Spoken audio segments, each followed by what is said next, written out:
Have you ever found yourself in a conversation with other queer women and suddenly felt like everyone was speaking a language you don't quite understand? Oh, absolutely. I remember the first time someone called me a Futch, and I just smiled and nodded, having absolutely no idea what that meant. We've all been there. I'm Yo, a proud femme who's fascinated by how language shapes our identities within the LGBTQ community. And this is Lesbian Club, where we explore the words that connect us, confuse us, and ultimately help us find our people. And I'm Kathy, your resident masked lesbian who's had to Google more terms than I like to admit. Today we're diving deep into lesbian slang in 2025. Whether you're new to the community or just trying to keep up with the ever-evolving language, we're exploring the terms that matter through our own personal journeys. You know, Yo, I've always found it fascinating how these terms become part of our identities. When I first came out, I didn't even know what mask meant. I just knew I felt comfortable in button-ups and snapbacks. That's such an important point. These words give us language for feelings we've always had. I remember discovering high femme and feeling this incredible sense of recognition. It wasn't just that I loved makeup and dresses. There was a whole identity there with history and community. That must have been so validating for you. What's your experience been like navigating those femme-specific terms in the community? It's been a journey of self-discovery, honestly.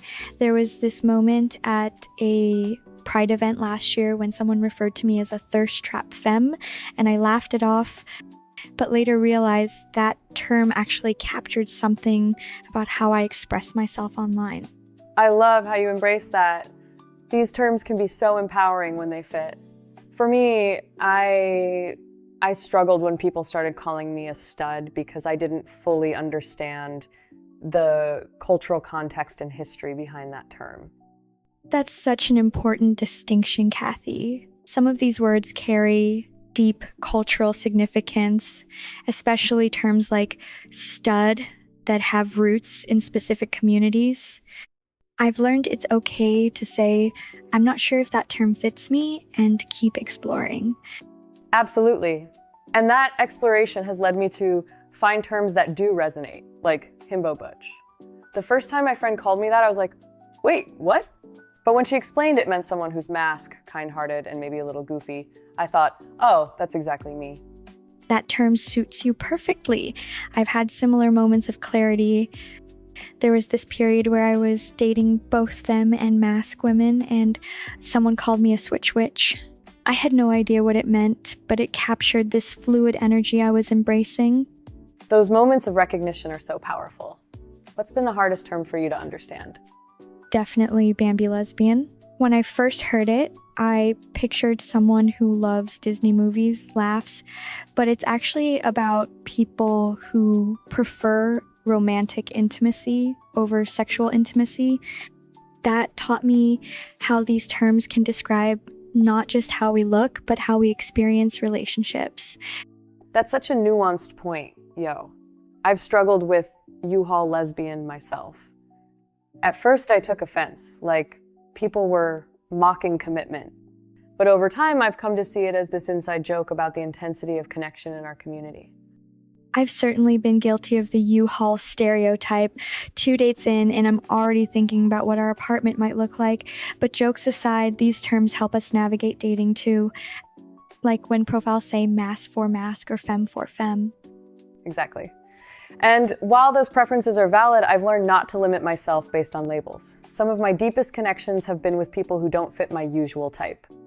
That reminds me of when I was exclusively dating other femmes, and I worried I was missing out on connections with wonderful people who presented differently. Opening myself up beyond femme for femme led me to some really beautiful relationships. I've experienced that too. These terms are helpful starting points, but human connection is so much more complex. Absolutely. What I find most beautiful about lesbian slang is how it evolves. Words that meant one thing when we came out might signify something totally different now, and that reflects how our community keeps growing. That evolution is something I really appreciate. It shows how we're constantly creating space for diverse experiences. Like how Futch emerged as a term for those of us who don't fit neatly into masc or femme categories. Yes. And I think the emergence of terms like soft butch shows how we're moving beyond rigid binaries, even within our community.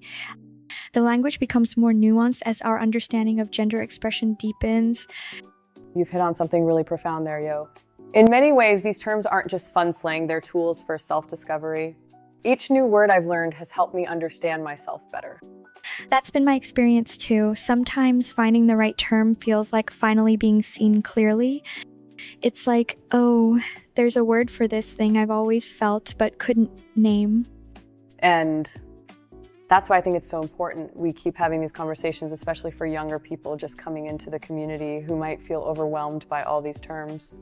Completely agree. What advice would you give to someone who's feeling lost in all this terminology? I'd say, be curious rather than intimidated. Ask questions, listen to how people describe themselves, and remember, there's no rush to label yourself. Your identity is a journey, not a destination. That's beautiful, Kathy. I'd add that it's perfectly okay to try on different terms and see what fits. The words that resonate with you might change over time, and that's part of the beauty of self-discovery. As we wrap up today, remember that lesbian slang isn't about gatekeeping, it's about finding community and connection through shared language. Exactly. Whether you're a high femme, Himbo Butch, Futch, or still figuring it out, there's room for your unique experience in our beautiful, diverse community. Next week, we'll be diving into long-distance relationships in queer communities. How do we maintain connection across miles? We'd love to hear your experiences. Until then, keep exploring, keep connecting, and remember language is meant to liberate us, not limit us.